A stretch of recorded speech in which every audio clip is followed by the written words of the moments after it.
Hello everyone, welcome to my channel. இன்றைக்கி நம்ம சேனலில் என்ன பார்க்க போகிறோம்னா நாட்டுக்கோழி குழம்பு. நாட்டுக்கோழி குழம்பு யாருக்கு தான் பிடிக்காதுங்க? எல்லாருக்குமே நாட்டுக்கோழி குழம்பு ரொம்ப பிடிக்கும்.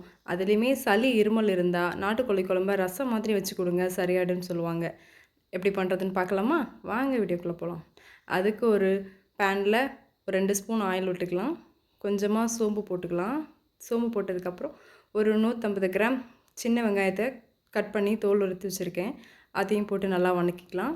ஒரு கொத்து கருவேப்பிலை போட்டு நல்லா வதக்கிக்கலாம்.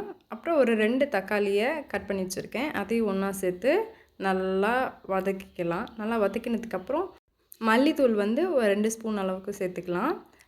சிக்கன் மசாலா ஒரு 2 ஸ்பூன் சேர்த்துக்கலாம். நம்ம வீட்டில் வந்து நம்ம குழம்புக்காக அரைச்சி வச்சுருப்போம்ல குழம்பு மிளகாத்தூள், அது ஒரு 2 ஸ்பூன் சேர்த்துக்கலாம். எல்லாத்தையும் ஒன்றா சேர்த்து நல்லா லைட்டாக அந்த பச்சை வாசனை போகிற அளவுக்கு வதக்கிக்கலாம். வதக்கிட்டு இதை ஆற வச்சிடலாம். அடுத்து நம்ம சிக்கனை வந்து வணக்கலாம். ஒரு பெரிய சட்டி வச்சு எண்ணெய் ஊற்றிக்கலாம். எண்ணெய் ஊற்றிட்டு பட்டை, சோம்பு, லவங்கம், கிராம்பு, இலை எல்லாத்தையும் போட்டுக்கலாம். அப்புறம் ஒரு 2 வெங்காயத்தை வந்து நீல வாக்கில் கட் பண்ணி வச்சுருக்கேன், அதையும் போட்டுக்கலாம். ஒரு கொத்து கருவேப்பிலை போட்டு வதக்கிட்டு ஒரு 2 ஸ்பூன் இஞ்சி பூண்டு பேஸ்ட்டு போட்டு நல்லா வதக்கிக்கலாம். இஞ்சி பூண்டு பேஸ்ட்டு பச்சை வாசனை போகிற வரலையும் நல்லா வதக்கிட்டு ஒரு சின்ன தக்காளி ஒரு 3 தக்காளி கட் பண்ணி வச்சுருக்கேன், அதையுமே சேர்த்துக்கலாம். சேர்த்துட்டு நல்லா வதக்கிக்கலாம். ஒரு ஸ்பூன் மஞ்சள்தூள் போட்டு நல்லா வதக்கிக்கலாம்.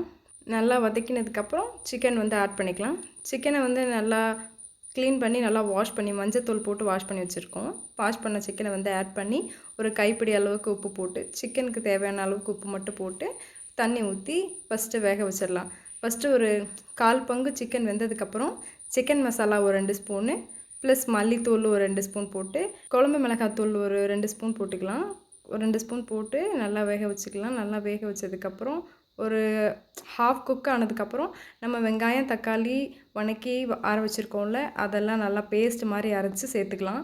இந்த ஹாஃப் குக்கிங்கில் சேர்க்கும்போது நிறைய தண்ணி சேர்க்காம மசாலாஸ் மட்டும் நம்ம அரைச்சி வச்ச மசாலா மட்டும் சேர்க்கணும். அப்போ தான் மசாலாஸ் எல்லாம் சிக்கனில் நல்லா இறங்குற அளவுக்கு நல்லா வெந்ததுக்கப்புறம் வேணுங்கிற அளவுக்கு தண்ணி சேர்த்துக்கலாம்.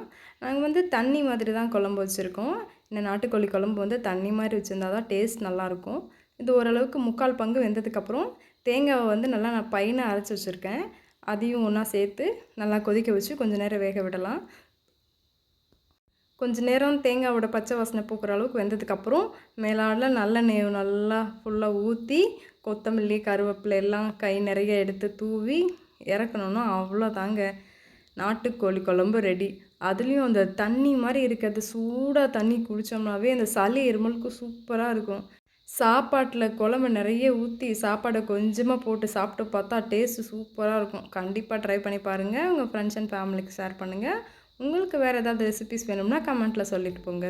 மறக்காமல் நம்ம சேனலை சப்ஸ்கிரைப் பண்ணிக்கோங்க, ஷேர் பண்ணுங்கள், லைக் பண்ணுங்கள், கமெண்ட் பண்ணுங்கள். தேங்க்ஸ் ஃபார் வாட்சிங். பாய் பாய்.